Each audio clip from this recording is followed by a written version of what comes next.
You're listening to Beyond Business, the business podcast about things that aren't on the balance sheet. You will hear from experts on work-life balance, living a fulfilled life, and making a bigger impact around the world. If you believe in purpose and profit, then settle in for a great episode of Beyond Business. Now here's your host, Executive Life Coach, Kevin Hoover. Well, Allison, thanks obviously for being here. Let's jump right in. I think there's a big misconception of consulting and coaching these days, especially as you tiptoe business to life. Tell me what you're seeing. What are your clients bringing to the table as far as how does life impact business? How does life impact business? To me, I'm in the business of life. I mean, they're interchangeable for me. But I actually learned this early on when I was strictly a business coach, strictly responsible for people's money and production, that my clients who discussed life did better. And so we think that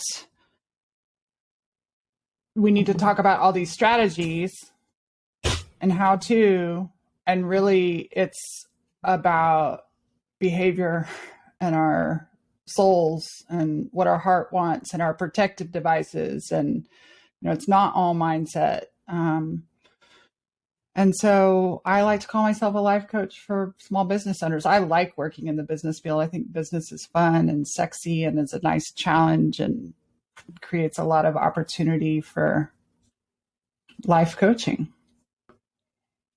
And yeah, I think that in the market's changed a little bit, but I remember like when everybody became a coach, like there's just this flood of coaching, and I'm one of those people. I became a coach in 2017 officially. I realize I've been coaching since I was 15 years old, in 2007 officially. And at some point, the whole online classes thing came online and it became really popular to teach knowledge. And so I think a lot of times consulting gets tossed in there. And my first job as a coach, I was actually supposed to be a trainer and a coach. And I still do a little consulting and a little coaching. And every once in a while, I just give them the answers. Why not? I like to break the rules. Why not? So I think that's a great distinction. I think a lot of people might come to people like us for consulting.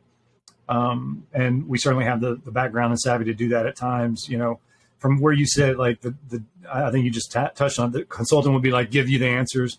What then would be a coach in your world? What do you hone in on as a coach? I have, I work from, it's technically a model or a framework, but I really see it as a way of seeing the world. It's very relational. And my intention is to help my clients meet themselves and trust themselves. Because I have a belief, this is not a part of the model, but this is my belief. I will own this shit, that I think we have been, God, I know that in the coaching we talk about mass consciousness, No, we have been fucking taught intentionally to not trust ourselves. We have had religion and capitalism and politics and white colonialism has taught people to be asleep and outsource there for validation and power and trust and all these other things. And I see it in the nicest, kindest human beings. It is not just the fringe assholes. And I'm in a place of seeing right now all the places where we've been taught ways of being in the world at home and at work and everywhere in between that do not serve us or the families that we're in or the business we're in, but they serve the mysterious them, the invisible systems. In the coaching world, here's another one that drives me up the wall. This positivity and spiritual bypassing and mindset bypassing. I love mindset. I love thinking. And for many years, that's where I led my coaching, and from my neck down, right? Most of me wasn't there. And what I see in my clients is they know all the answers up here and are finally realizing, like, they can psychoanalyze themselves and understand why, but there's still a disconnect between being fully present with themselves. And so I facilitate that. And I also facilitate and train them in the skills of listening to themselves and their parts, because they know how to teach their parts and coach their parts and self-manage their parts, but they don't know how to say, I'm here for you. What do you need me to know?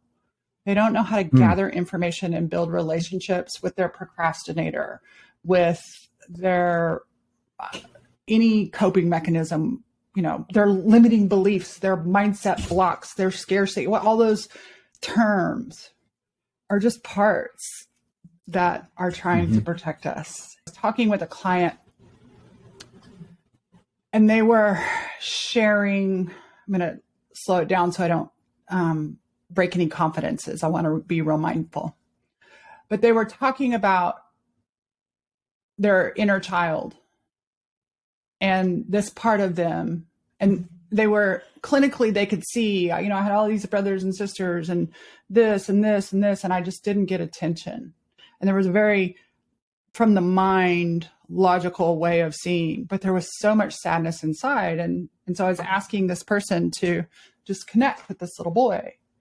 And the way they would connect, again, was through the observation and the mindfulness. Like, right, we're taught mindfulness, we're taught awareness. I was originally taught that awareness solves 98% of the problem, and a 2% leak can kill you, right? And I noticed I had a similar experience with 3 or 4 clients, and I finally said, can you describe, because they were just thinking, like observing from behind a plexiglass wall, this little child. And they had said this little child needs the opposite of being ignored. But there was still a distance. And so and it took a little while longer. But finally, like we started, I was like, what color is the hair? And what are they wearing? And or all this other, like, to try to really get them to connect in. And then finally it was like, there's a wall, like you're observing, like in Grey's Anatomy, we look down on the surgery. And I was like, I want you to get belly to belly with this part. Like, breathe the same air, because we don't know how to be close to ourselves. Would you go as far as to call yourself an intuitive? It's so funny. I have so many things that have changed. I used to think I was psychic and intuitive, and I kind of do believe we all have that. But now I think I just have really honed traumatic responses. The more I understand about childhood trauma and childhood neglect and adult children of alcoholics and all these things that really the coaching world doesn't really pay attention to. And so we're trying to solve limiting beliefs. And the fact is we have trauma responses going on in the body. And so I now realize, having been recently diagnosed with ADHD and having had it my whole life and not knowing it, I'm like, no, I'm not intuitive. I mean, yes, I'm intuitive, but like, I'm intuitive because of trauma. And interesting. And I mean, I have talked to a few dead people, so, you know, I'm something, but I also believe that we all have these capacities. You mentioned before that, you know, we're taught to be, I don't remember the word you used, but it was the vibe of we're taught to be quiet, or we're taught to be, you know, behave yourself. You know, I grew up in a Southern home. I think you did as well. And so I remember my mom and dad saying, look at that little boy over there behaving himself. Right. And, or, you know, this is not the time, but, you know, and years later, I realized that, you know, the preachers, the teachers, the politicians, the parents, we're all training we're training the power out of our kids. And that comes out much later. What are your thoughts on that? How do you see that in your world, either personally or professionally, either way? And I don't think everybody is intentionally saying, I think I'm going to teach my child not to be in their power. Right. So I'm going to segue from this intuition. Yes. For years, I called myself an intuitive, and I realized I made a connection. My spirituality the last 3 years has been my humanness. And so I'm very aware and present to the things that I use, some of them labels, some of them spirituality, ways of being that outsourced my power as a human being, right? Like, so am I intuitive? Yes, but not because I'm somebody special or have some gift. It's because I'm a human being and I pay attention. Distinction. Great fucking distinction right there. Not everyone's got the divine lightning bolts, like. Okay. So this is part of it. Where are we giving power to? So for a long, and I remember a friend saying that something on this page and I was convicted, good old Christian convicted, except for I'm not Christian, but she said, quit saying, your intuition or your guides or something told you, own it. You told you. And I just felt like I've been outsourcing either my power or my weakness to some spiritual or a system or my education or lack of education, instead of standing in my humanness and looking around and exploring and going, oh, actually, my body and my brain is trained. Is fully capable of reading minds, reading energy, knowing the future, knowing like it is, I can't even comprehend. Like Bradley Cooper, man, in Limitless. I used to say like, I feel like that. I just don't make as much money. And I would explain, I was like, that's how fast my brain works. And now that I've learned how to slow it down, like, oh, I'm not gifted any more than the next person. I've just chosen to pay attention and to learn and to experiment at a level, not necessarily above or low, but at a different, I don't even want to use the word frequency because it's so attached to like woo-woo spirituality, which is all legit. But for me, what is the biology and the human and the nature? What is naturally here that I have that any other person on this earth has?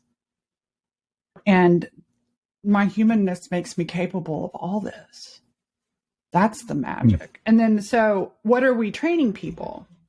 Obviously, right, schools are training kids to follow the curriculum, and the curriculum is decided by politics at the state level, right? And if you go to a Christian school like I did, they're training you to avoid. My elementary school, my high school experience was different, but my elementary school, whether they intended to or not, trained me to avoid going to hell.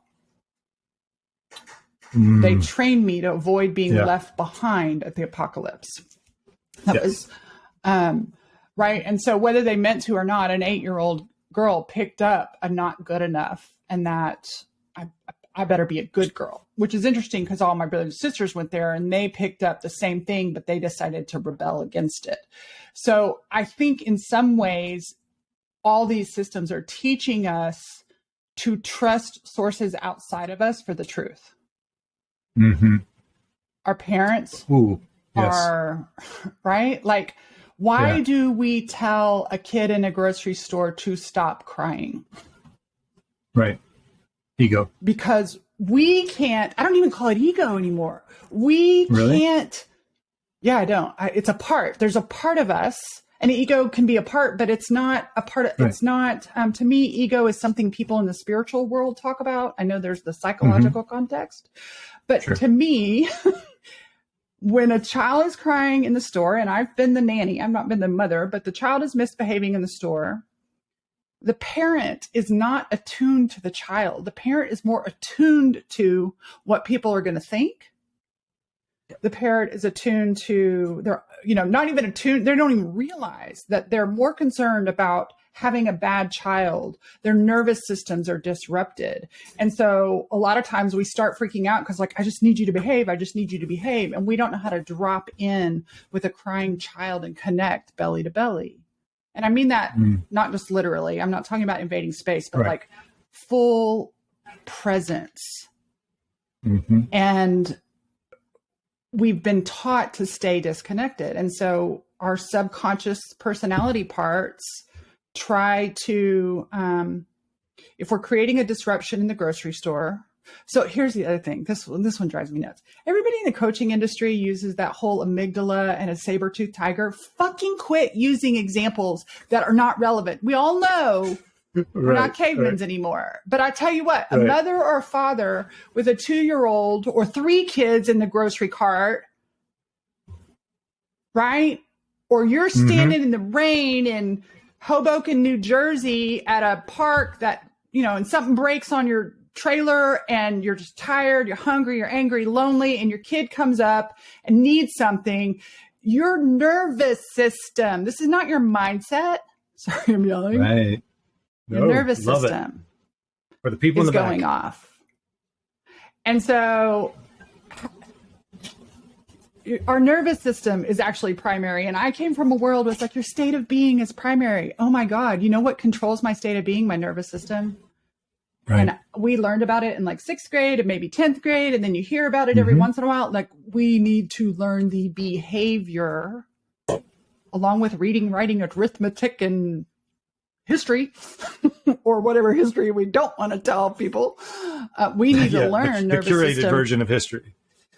Right. So they are teaching some kids mindfulness and like meditation. That's not enough, I don't think. What if we all knew, oh, my nervous system, I'm like in fight, I'm in flight, I'm in, right? So in the grocery store, to finish this analogy, which I've drug out forever, the parent probably has some perceived threat of rejection or disapproval, which goes back to the biological need for belonging, right? I don't know. You tell me if you had a little child and you were hungry, angry, lonely, tired, and your child just screaming bloody murder, what is your most carnal thought? There's a couple, I think the real challenge with parenting in that situation is let me fix it for them so that, and then that's where the idea of your cinema comes, so that they're quiet and no one looks at us funny. Yes. Or no one judges us, or no one, we don't disrupt any, there's a lot of different variations in there. But I do think that's it. I think, the crying baby in the grocery store, the first inclination is fix that for them so that I don't feel embarrassed or I don't feel uncomfortable or I don't feel judged, whatever. And I think that's where it starts. That's where, the idea of problem solving emotionally, not like the math problem. But I mean, someone told me, it's important for you to teach your child how to deal with boredom. It's important for you to teach your child how to deal with loneliness. And there's not over, and I was like, wow, that's something we don't actively do is, I'm bored. Great. Be bored. Yes. Right. So this is another thing, right? Like what are we taught? Emotions are either positive or negative. Right. And so we don't learn, we don't learn nervous system. We don't learn any kind of emotional literacy or emotional capacity. And what do parents tell children and what do schools tell and what do even coaches say, like, oh, don't cry. Stop behaving that way. If you're angry, like anger is a sin. And the other one that gets me in the coaching world, I'm really sensitive to right now. I'm sure I've said it before. There's only fear or love. Perfect love casts out fear. No, it doesn't. Perfect love runs towards fear and says, I'm here for you. What do you need me to know? Yes. Beautiful. Right. But we're taught. So think about it. Systems say hope in God, hope in government, trust this. Everything says trust this, whatever. And especially in Western culture. Right. And so then when we need to trust ourselves, I need your opinion. Oh, God will take care of it instead of doing the math, right? Like we get in these delusional optimism worlds, like I'm grabbing my chest because everything points, we are able as human beings to be controlled, frankly, for money and power. We're able to be controlled when we don't have our autonomy. And so I told you when we first got on, you said, how are you doing? I said, great. But last week was a shit show. Because I have some skills now and some awareness, I did not buy all of Amazon to outsource my discomfort. Because I'm serious, right? It's one of the first things I do. I believe you. But a long time ago, I created my own internal system, was like, when I want to buy something, slow down. What am I craving? Instead of getting a dopamine hit or a validation or something exciting outside of me, right? And so I trust myself to be bored. I trust myself to have cravings, right? I trust myself to be depressed, Kevin. I trust myself to grieve. I trust myself to doubt myself. That's what I see missing in the business world. This conversation, I have been coaching for 16 years and small business owner, well, 16 and a half, and now 16 and a half small business owner, grown as full on 15 to 30 year business owners still think they're going to eliminate fear and doubt instead of let's plan for fear and doubt. Number one, let's not try to get fear. Let's actually move towards it and get to know it. What information do you have for me? I have also found out that fear is always right. It is always have a valid concern, a concern worthy of a discussion. But we've been taught not to believe our fears. Do you think that's where the mental health challenges come in? First of all, everybody has mental health, right? But I think it's a combination of nature, nurture, choice, right? I think it's a nature, nurture, choice. I think I have some clinical heredities. I also think childhood trauma, and I grew up in a really, I didn't realize I had childhood trauma because we had boats and cars, and I went to a private school and things like that. I didn't realize not eating was neglect. I didn't realize the impact of being children of alcoholic parents who functioned perfectly in society. There's a lot of things, right? I don't have the, what I call it, the after school special stories. Right. And I love my family and we are fucked up. It has me asking. I sent a text to my sister today because my sister and I both do lots of work. I cannot say my dad has been sober in AA for years, so he does his work in that way. I don't know exactly what work my other families are doing, so I don't want to say they're not doing work. But I know my sister and I talk about how much money we spend on understanding and getting to know ourselves. And I asked her, I said, do you think the whole world is out there running around with these trauma responses, especially middle age, right? Because we just don't have the physical capacity to hold them. And she's like, I think about this all the time. And yes, I do. Because every once in a while I'm like, factual. Is our family the only one with quote issues? And then I realize everybody is hurting. Everybody is in defense and protective mode because we have not been taught to lead ourselves from inside. And the good news is that is a learned skill. And for my people that love to learn stuff, it's totally doable. And it can rewire, it will rewire your brain. So no matter how, it rewires your brain, creates new synapses. I don't need new synapses for sales. I need new synapses for sanity, for my nervous system, for my sense of safety, for my sense of compassionate detachment from other people's opinions. Yeah. That's strong. That's very powerful. I need synapses for sanity. That's a t-shirt, I think. It should be. I may have used like some kind of ableist language. Like I'm trying not to use the words crazy and insane and all this other stuff. Right. And I used to laugh. I was like, because I was weird. I was like, I am sane. And so I don't, like the mental health world. And that's the other thing, like mental health is business. It is life. It's all these other things, but it's been stigmatized. And the reality is everybody is running around with letting their coping mechanisms lead their decisions. I wrote a paper in college that I think you would appreciate. If you had been my professor at that time, I probably would have had a much different college experience. But, I grew up in a Southern Baptist church environment. You could probably put two and two together and make some pretty accurate withdrawals from that comment alone. So I wrote a paper that described kind of what you were talking about before, that in my upbringing, in my religious upbringing, the oftentimes the way that you worship God was equal and counter worship to Satan.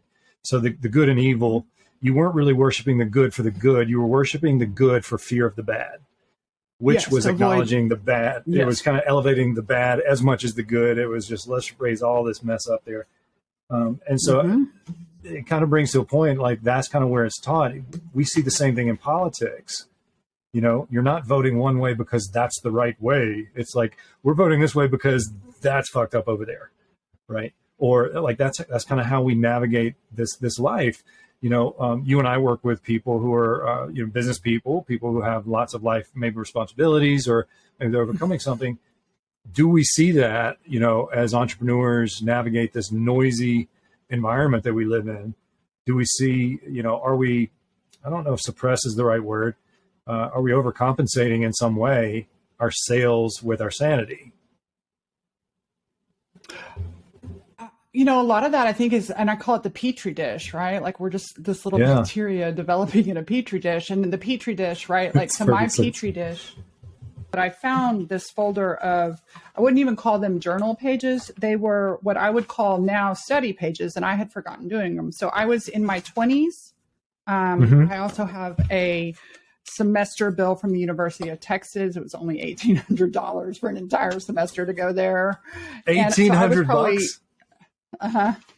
And so everything in this folder is from probably 1992 to 93. And there, I only kept parts of it, but there were at least 28 handwritten pages in a perfect handwriting, painstakingly slow. And this, one of them was 14 pages front and back, benefits of spending time in God's word. Like I was programming myself, and there are pages and pages in perfect handwriting. Then the second one was the model man and how to be the model wife from Song of Solomon. I was in my own free time as a young woman. Now here's what got me. What got me was I found this contract that I wrote for me. My committal, and I'm not going to read the whole thing, but it is an entire college ruled page in pen, not a single mistake, that does not have an ounce of Allison Crow in me. It is 1,000% King James Version, including like, by thy tender mercies alone, and ask thee to make of me entirely thine. I give all my abilities, my future, my home, my goods. Like, and when I read it, it just goes on and on. And when I read it, my heart broke. I didn't think any, and so this is not about being a victim of that, right? The people who are running those churches think they're doing the best thing. They're in the system too. My mother was like, I had no idea. This is what I loved because I was taught this is the way to be, not for me, not left behind. And so what I see in all of my clients, all of them, there is some wound of disconnection that comes from somewhere, one or two places. My primary one happens to be religion, right? So religion's getting heavy on this, Southern Baptist, and they showed me the movie A Thief in the Night. And I remember sitting in a little dress on my third grade floor as an 8-year-old student. And that girl, Brenda, wasn't good enough, even though she went to church.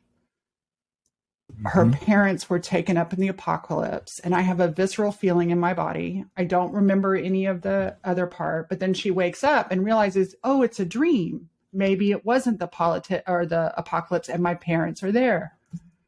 And she can't find her parents, and she goes outside, and so she's had it twice. She's had it once in the dream, and then there really is an apocalypse. So even the woman in the movie finds relief, like, you're really safe. Aha, no, you're not. And I internalized that. That terrorized me. I have friends that saw it as 5 and 6-year-olds. And that kind of indoctrination attacks a child abusively at their primal fear, which is losing attachment from their parents and their loved ones. Right. And so I see it's not about going into the story. I happen to share some of the story because who thinks of that? When we're, whatever age, I was a college evangelist, I wasn't thinking about 8-year-old Allison who was literally terrified into behaving a certain way. So yes, Right. I see intense perfectionism, people at the top of their games who cannot relax into their good enoughness. I see people pleasers who are very good at what they do and they are compromising their own values to make everybody else happy. I see people who are desperate to leave certain working conditions and terrified of the social ramifications. And I certainly see people absolutely disconnect from the nuanced conversations of politics because they're afraid of losing business. And to me, politics affects life. And so if we just give up, then that hurts somebody. We don't, there's other than mainline ways to be a good citizen. And I see most people hands off because it's hard. Yeah. And so now I'm learning how to do hard things like that one lady says. We can do hard things. We can learn boredom. We can, boredom is y'all secret. Hey, shh. Everybody who's up on those stage getting those plastic stars. You don't want that shit. You want boredom. Boredom is sustainable. Yes. It is so sustainable. Like, oh my God, it's sustainable. Yeah. I have clients that have come from like the online world where like they had $200,000 launches and $1 million launches. And they're like, I don't ever want to do that again. Like it costs them physical and emotional and family. It wasn't worth the money. And now they're like, I'd just be happy making $20,000 a month. That is more than enough. And it's so fun to see them lighten up instead of like, I better have $1 million launch. I think coaches do exactly what you're talking about too. They create they do the same thing the preachers do. They create the fear of if you don't have $1 million launch, are you really a good coach? They create that narrative to sell you the product, the course of which 86% of people don't finish. So they get no results. So they just waste their money. Yeah. How do we as coaches, let's talk to ourselves. How do we as coaches do better and do better than the teachers and preachers who are pitting fear against desire, so to speak? It's this fear of not having versus desire to have. How do we, we want to use that in our marketing. How do we come from integrity and how do we say like your client, hey, I did the $1 million thing and the squeeze wasn't worth the juice, so to speak. And I'd be happy and have more than enough at this level, which is not, by societal standards, it's not deemed successful. It's really crazy that we live in a world where $20,000 per month, which is amazing, is not viewed as success by they. So what do we do as coaches? We go towards our fears and concerns, right? Like, so if I were to put it in the language that I speak with my clients and I can give you a link to an IFS overview, but we have a core self that is our wise, and it's not the God outside us. It's just our wisest, holy self. It's not it's not a reparenting part. It is pure courage and clarity and love and connection and compassion. And then we have all these parts, and we have inner child that are hiding in closets, our deepest wounds. But in the business world, I work with what we call protectors. And so protectors are all these parts of our personality that, like the one that sabotages, or the one that procrastinates, or the one that gets really depressed, or parts can show up as personality traits. They can show up as behaviors. They can show up as like a twitch in your eye. And instead of trying to control these, we work to establish trust, connection, compassion, and then inquiry. Like, tell me, what information do you have? Why are you here now? How are you working on behalf of what we call it a system? And so in the past, I had to slow down enough to go, why am I doing this? Well, asking myself good coaching questions. Why am I trying so hard? Well, because you feel, whatever. And then it's like, I go in and actually make a direct connection. And we say, what are your fears and concerns if you don't hit that $1 million launch? And then we listen and we say, what else and what else and what else? And so often I think we stop clients from verbalizing these parts fears. Their inner self doesn't have the fear, but those protective parts have a mission, and that is so you will never feel that pain again. And they will do anything to help you avoid a certain pain. And so I think we develop self-trust. Self-trust allows me to sit in disagreement, to advocate for myself without making somebody wrong. Right? Like, I'm also learning consent instead of just bowling over my clients with what is, constantly putting the power and choice back in their hands. We are not taught attunement and consent in coaching. And we need to be taught attunement and consent. And we need to be asking for permission over and over and over again. And I am constantly telling my clients, this is not a demand, it's an invitation. You absolutely have permission to disagree with me. And I had a client last week. She said, I want to throw a roller skate at your head. I absolutely do not agree with what you said. Right.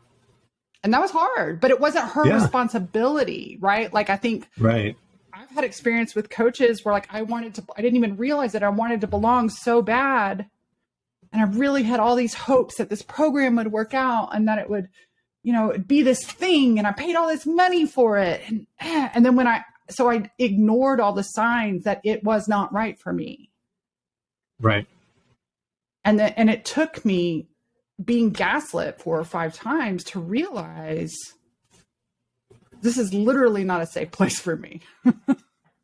Emotionally, like, I'm worrying more about what they think than I am my own self. So I think learning to trust ourselves, learning to go, that is how we do it. We be an example. I have a client, she's so cute. She goes, you mean I don't have to handle objections? I was always taught to handle objections in sales. And I was like, well, technically you're not their coach. Right. You don't have consent. Mm-hmm. And so then you could say, do you want me to handle your objection, or would you like me to allow your objection? I mean, why wouldn't we do that? Right. And we were all taught to handle objections instead of letting them have their sovereign answer. So how do we fix it out in the world? How do we fix it in our clients? We fix it in ourselves. And I don't like to use that term fix, but we address it in ourselves. The coaching world is full of consultants acting like coaches on a emotional level, spiritual level sometimes. Here's what you should do. Here's what you should do. They just hire me for my advice.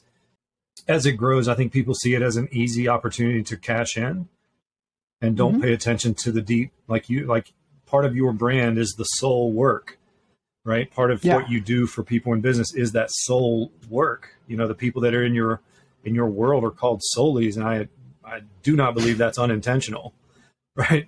And so I think that's, when I think as coaches, we have a great responsibility to be trained, to be learned, to understand, behavioral tendencies and patterns and thoughts and space, and to be comfortable in space, in awkward space.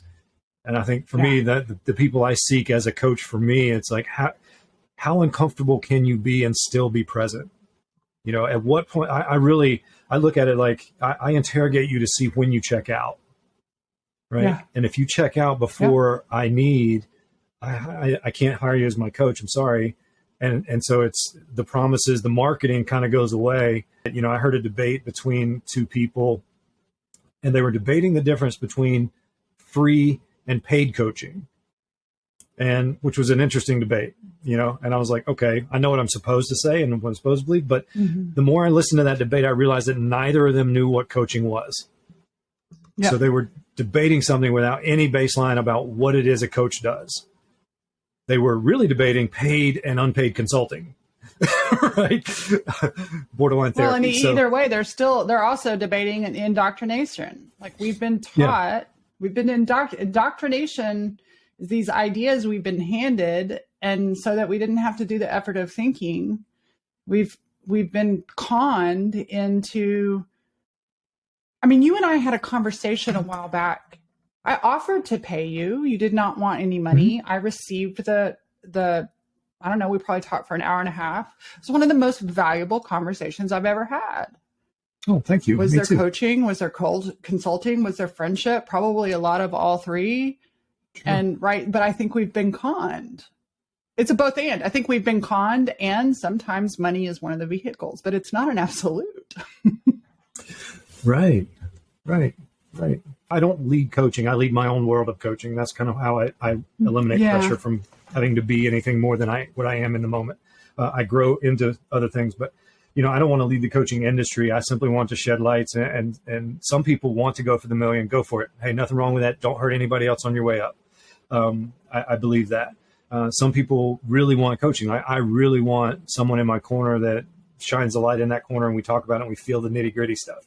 That's kind of what I want. So I hope the industry goes there. I hope we can stop the debate about what's better and what's not as good, and we can start the conversation about, or keep the conversation going about what I do serve someone and is of value. And what do my clients need? What do the people who choose me need? Yes. And what I like, about this discussion, because you and I are both in these business worlds, and I also had a coaching world where there's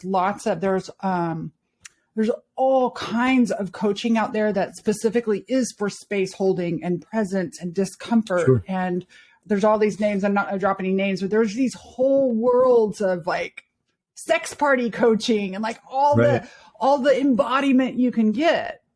And that's just not me, but I like to bring my version of presence and embodiment to the business world. Why do they have to be so far apart? Right. And so, dude, whatever kind of coaching you want, you can get. And what I'm hearing you and I say is we want to bring, for me, this may not be your word, these women and men that have worked at some of the highest places in all the big names, they just want some fucking softness in their life. Oh, yes. Yes. Their jobs are hard. Their families are hard. They're not complaining. They're not victims, but they don't know how to be, we call it self-led. Their hard parts are leading, and they've been conned, indoctrinating to believing that if I go soft, I'll fail. So if somebody wants to come make $1 million with me, absolutely, I can help you, but we are very rarely going to talk business. We may do 1 or 2 math equations, and then everything else will be inner work. Right. But most of that whole $1 million is just a bunch of fucking cheerleading. Put it in your mind, envision it, clear your limiting blocks with some NLP thing. And I've done all those, and I've paid them, and I have had certain benefits. But then other words, I'm like, ain't no NLP or hypnosis gonna cure a truth I need to see compassionately and softly in my own heart. And until I can say, I love you, deepest insecurity, I will never leave you. I know you're terrified. No matter how confident I am still terrified.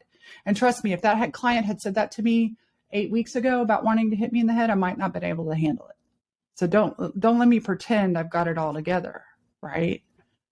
Right. That, and then all of a sudden there's a stableness, and the more stable you are, and the more things don't impact you, but not because you bypassed them, but because they feel them when they go through you. Then all of a sudden, I literally winked my eye internally. I was like, I think I'll take another client. I flipped open a window, like the little triangle vents in a truck, right? I didn't even open the full emotional doors to create a new client. I was like, boom, there it is. New client the very next day. No hesitation. Love it. Here's your money. Right. And here's the other thing, a right aligned client who wants to learn how to trust himself. Yeah. That will serve understanding that and tackling that will serve him for generations possibly to come, or at least the rest of his time here. And I think I can't put a price on it. It's arbitrary. No. Yeah. We can do this future value thing and make it a part of, whatever. Sure. I get it. but I can never be paid enough for the future value I give, even to the client that wants to throw. And she acknowledged, she goes, I stayed in the room because there's value when I'm pissed off at you. Okay. Okay. Right. Like, fair enough. So at the end of the day, I just got to come up with a price that fits my math equation. You can pay to have any kind of, credibility you want. The real credibility happens in conversation like this. What do you spiritually and intellectually bring to the conversation that is for the betterment of someone else? Right. Mm-hmm. That's the real credibility. That's the baseline. That's the soul credibility. So I think we, as people who actively seek coaching, who actively market coaching, we have to be very careful of deliverables, in the sense that you and I have the brain power and the knowledge, and we've been in the coaching industry long enough to where if we wanted to create the program and charge an arm and a leg for it and then market it to the right people who would say yes to that promise, we could do that. That would be very easy to do. We probably wouldn't sleep very well at night, but we could do that. And there's a lot of people doing that. And so I think if someone's looking for coaching, there really is this, it's kind of like looking for an attorney. You kind of have to get in the nooks and crannies and understand what you're getting, because there's a lot of ambulance chasers, so to speak, in the coaching world. There's a lot of ambulance chasers in all industries, right? And then one of my pet peeves with my clients, and I explain to them, they'll be like, which logo do you think? What do you think? They ask somebody's opinion. And the one thing I really don't want my clients to ask in our coaching group is for somebody's opinion, because it may not be their ideal client. And so I get that in the traditional business world, and I just heard one of my coaching peers say, people devalue marketing research. I don't want to know. I want to do Allison research. What does Allison want? How does Allison want to help? Who would be helped, but not what. I don't want to have to change who I am to fit the market. I want to be who I am. And then now I've figured out, it's taken me 17 years to figure out who are my people that I actually, what is that razor point thing? And it's not because the market demands it. I could, you and I, this is what you were saying, I think. I was like, you and I could pick what the market demands, 100%. But our soul would suffer. Yeah. And so giving people, like, how do you want to do business? How much do you want to charge? What do you need for your life? What what is in integrity with your being and not done from a coping device? Right. And I just want to giggle at how fun it is to actually trust. And it doesn't happen overnight. I think if we had to give a metric for people listening, if you're looking for a coach, here's kind of the crux of, I think, what we're talking about. Ask yourself one question: did they find me or did I find them? Right. And here's why I think that's important. I believe the universe puts you in front of who you need to be in front of at pretty accurate times. It's easy for me as a coach and a marketer to find you. If you find me, it typically is a pure relationship, a pure find, and you're going to get something that you want out of it. And I think one that got me, and that so many people have, is this is it. This will solve all the problems. There is no magic bullet. And so when a coach promises that, they're not in charge of half of the relationship, so they can't promise that. Right. And to be looking for somebody who knows they can be helpful in your process, wherever you are in that process, because this becoming, and whether our becoming as a salary or becoming as a human being is a process that needs to be cultivated. It is not mechanically created in a Amazon warehouse and then shipped out just because you write a $30,000 check. No amount of copy or branding is going to solve the problem that you really have. I think that's it. Tackle the real problem. Branding is never the problem. Marketing is never the problem. Overcoming objections, like you said, is never the problem. That you may find micro success and still have macro challenges. And so I think that's exactly it. I think we've got a long way to go in coaching. I think we've come a long way, but I do think we have a long way to go. I think this was a valuable conversation. Thank you so much for sharing your time with me. Just go meet the parts of you that you're scared to meet yourself. Go build a relationship with the half of you the world tells you is not suitable.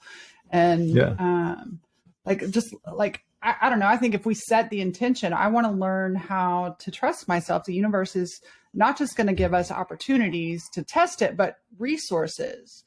And there's so many, like, it will bring in the people in your life who the confidence looks a little different, right? And so I'm with you. And I do believe originally, if we go back to the fundamentals of coaching, which is the client is resourceful and whole. And I haven't always been a coach that treated my clients that way because I didn't know that I was whole. And when I quit looking for their approval, now I'm able to see their magnificence because I don't have to question my own. And that makes me treat my clients differently. Look for a coach that sees you as capable and whole. Yeah, thank you for having me. There's nothing more for me to say. Thank you. Make sure you go out and follow Allison. She's on all the usual platforms, Facebook, LinkedIn, all of those things. Make sure you follow her. She, when she was first introduced to me, she was introduced as your favorite life coach, and she has over the years lived up to that title and then some. So make sure you're following her. And I think she really shed some insight on what you might be seeking. And she will promise that she's not always it. And she will promise to help you any way you can. So Allison, thank you very much. Always a pleasure. This is Kevin from Beyond Business. Thank you for listening to this episode of Beyond Business. Please subscribe to stay up on new episodes. Follow Kevin on Facebook and LinkedIn at Kevin Hoover Coaching or on the website at www.kevinhoovercoaching.com. Until next time, make today matter.